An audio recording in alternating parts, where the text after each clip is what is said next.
irmãs, meus irmãos, aqui estamos mais uma vez para o nosso programa, o Espiritismo e a Filosofia.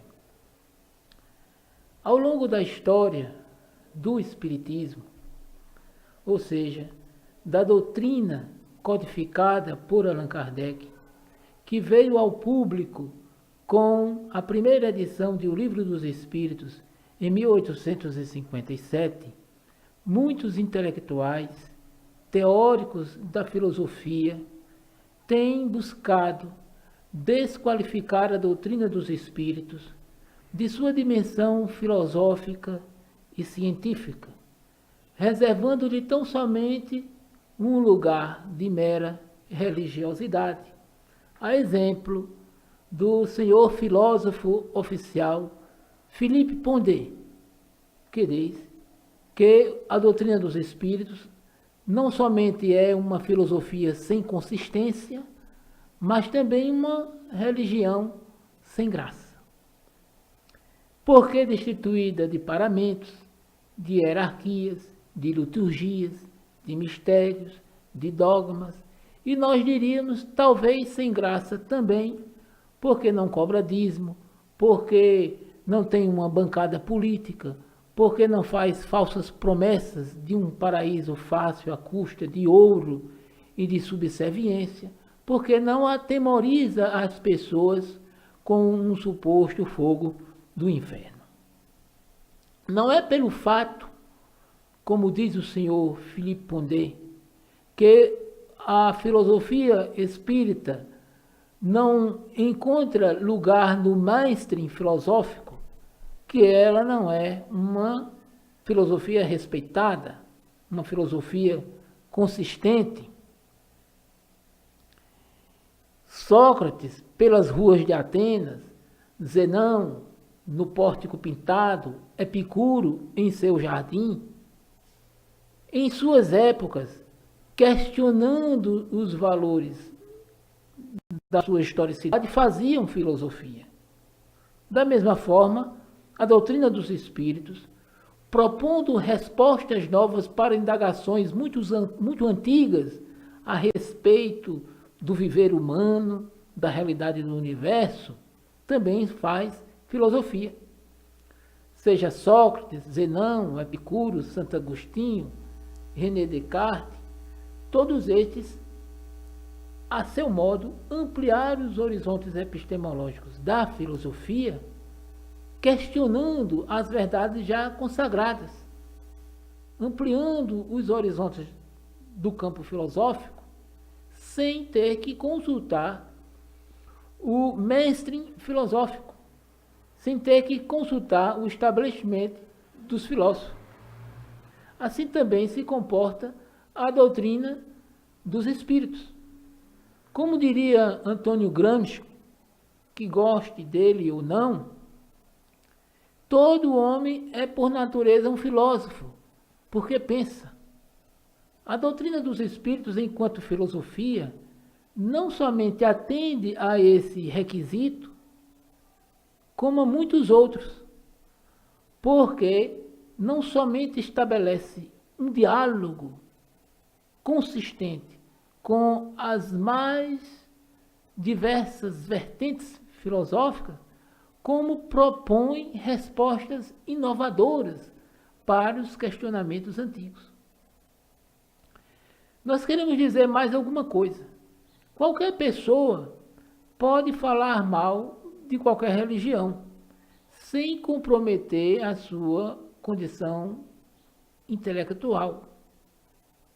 Mas, em se tratando de espiritismo, a pessoa corre o risco de dar provas não só de indelicadeza, não somente de deselegância civil, porque fere o princípio da tolerância religiosa, mas da prova de ignorância, como aquele que se propõe a resolver um problema de física ou de química, contrariando as leis próprias daquele fenômeno. A doutrina dos espíritos, ao contrário do que muita gente pode pensar, não é uma religião qualquer. é uma religião consequência de um fundamento científico e filosófico. Julgam mal não somente a Allan Kardec, mas também ao Espiritismo, aqueles que tentam enquadrar Kardec e o Espiritismo nos horizontes estreitos do sistema filosófico de Auguste Comte, no bom português. Auguste Comte nasceu em 1798, 10 anos depois da queda da Bastilha, na Revolução Francesa, e morre, desencarna, em 1857, no ano da publicação de O Livro dos Espíritos. É bem verdade que o Espiritismo, enquanto filosofia, enquanto doutrina científica, tem muito usufruído de certos princípios do positivismo de Comte. Haja visto que a doutrina dos espíritos surge dos fatos, dos fenômenos das mesas girantes, agenciadas pelas inteligências incorpóreas, que são os espíritos. Esses fatos revelaram o objeto de estudo do espiritismo, que é o espírito. E esse objeto de estudo, por sua natureza, demandou a organização de um repertório conceitual apropriado à sua realidade singular, como também de uma metodologia própria à sua realidade. Por se tratar de um objeto de estudo diferente do que até então foi objeto dos campos de conhecimento humano,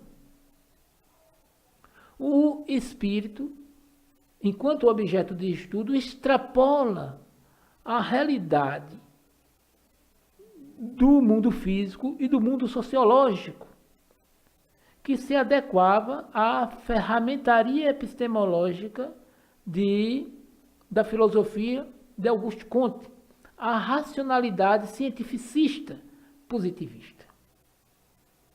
Em se tratando de um objeto de estudo singular, o espírito, ele demanda um tipo de racionalidade diferenciada para ser analisado, que não é a mesma racionalidade postulada pelo positivismo. Por ser uma doutrina sistematizada, não quer dizer que o espiritismo seja uma filosofia sistemática. Se fosse uma filosofia sistemática, é bem verdade que o espiritismo se confinasse no enquadramento do positivismo. Mas o espírito, enquanto objeto de estudo, extrapola esta realidade.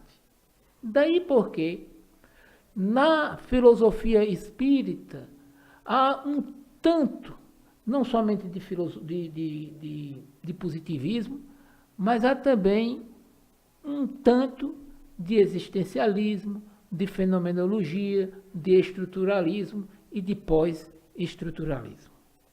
Mas o que é que há de existencialismo no espiritismo? A própria condição do espírito, que é aquilo que faz a própria vida. No que é que há de fenomenologia no espiritismo? Ora, o espírito é aquele que vive na realidade das próprias ideias. O que há de estruturalismo na doutrina dos espíritos, na filosofia espírita?